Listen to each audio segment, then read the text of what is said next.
2013இல் டில்லியில் சட்டசபை தேர்தல் நடந்தது.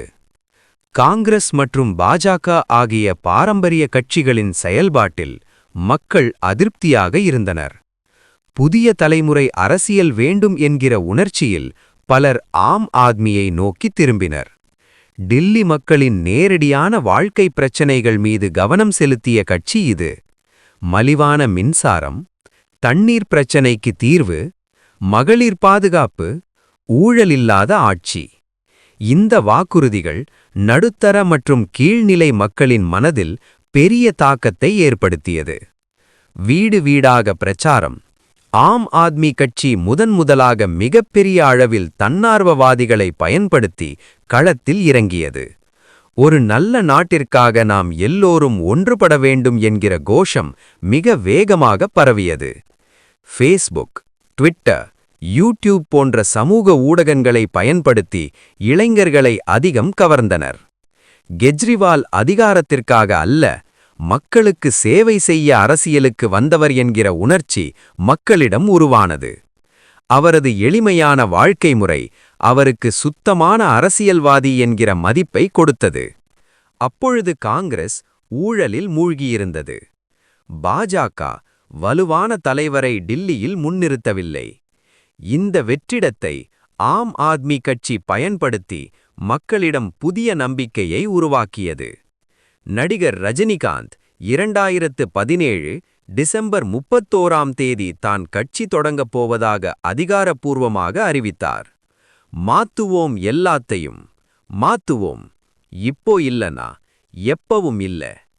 வரப்போகிற சட்டசபை தேர்தலில் மக்களுடைய பேராதரவுடன் வெற்றி பெற்று தமிழகத்தில் நேர்மையான, நாணயமான, வெளிப்படையான, ஊழலற்ற, சாதி மத சார்பற்ற ஆன்மீக அரசியல் உருவாவது நிச்சயம். அதிசயம், அற்புதம் நிகழும் என்று ரஜினி அறிவித்தார். ஆனால் ரஜினி கட்சி தொடங்கப் போவதில்லை என அதிகாரப்பூர்வமாக 2020ஆம் ஆண்டு டிசம்பர் 29ஆம் தேதியன்று அறிவித்துவிட்டார். தனது உடல்நிலை மற்றும் கொரோனா தொற்று காரணமாக அரசியலுக்கு வரப்போவதில்லை என்று அறிவித்துவிட்டார். அவர் அன்று அரசியலுக்கு வந்திருந்தால் தமிழகத்தில் ஒரு பெரிய மாற்றம் உருவாகியிருக்கும். அதுபோல இன்று ஒரு மாற்றம் நிகழ இந்த 2026ஆம் ஆண்டு எலெக்ஷன் காத்துக்கொண்டு இருக்கிறது. தளபதி விஜய்க்கு கிடைக்கும் வாக்கு சதவீதம் ஒரு கண்ணோட்டம் பார்த்துவிடலாம். புதிய வாக்காளர்கள் இளைஞர்களிடமிருந்து குறைந்தபட்சமாக 4% ஓட்டுகளும் அதிகபட்சமாக 6% ஓட்டுகளும் பெற்றிட வாய்ப்பிருக்கிறது. அதற்கடுத்து ரசிகர்கள், தொண்டர்கள் இவர்களிடமிருந்து குறைந்தபட்சமாக 5% வாக்குகளும் அதிகபட்சமாக 6% வாக்குகளும் கிடைத்திட வாய்ப்பிருக்கிறது. அதற்கடுத்ததாக டிஎம்கே கட்சியிலிருந்து ஒரு 4% குறைந்தபட்சம் கிடைக்கும், அதிகபட்சமாக 5% வாக்கு கிடைக்க வாய்ப்பிருக்கிறது. அதற்கடுத்து ஏஐடிஎம்கே கட்சியிலிருந்து குறைந்தபட்சம் 8% வாக்குகள் கிடைக்க வாய்ப்பிருக்கிறது. அதிகபட்சமாக 9% வாக்கு கிடைக்க வாய்ப்பிருக்கிறது.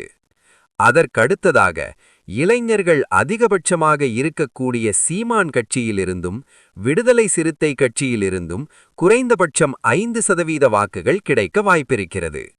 அதிகபட்சமாக 6% வாக்குகள் கிடைக்க வாய்ப்பிருக்கிறது. தாய்க்குளங்களின் ஓட்டு குறைந்தபட்சம் ஒரு 2% கிடைக்க வாய்ப்பிருக்கிறது. அதிகபட்சமாக 3% கிடைக்க வாய்ப்பிருக்கிறது. கடைசியாக மற்ற கட்சிகள் அவர்களிடமிருந்து ஒரு 3% வாக்குகளும் குறைந்தபட்சமாகவும் அதிகபட்சமாக ஒரு 4% வாக்குகளும் கிடைக்க வாய்ப்பிருக்கிறது.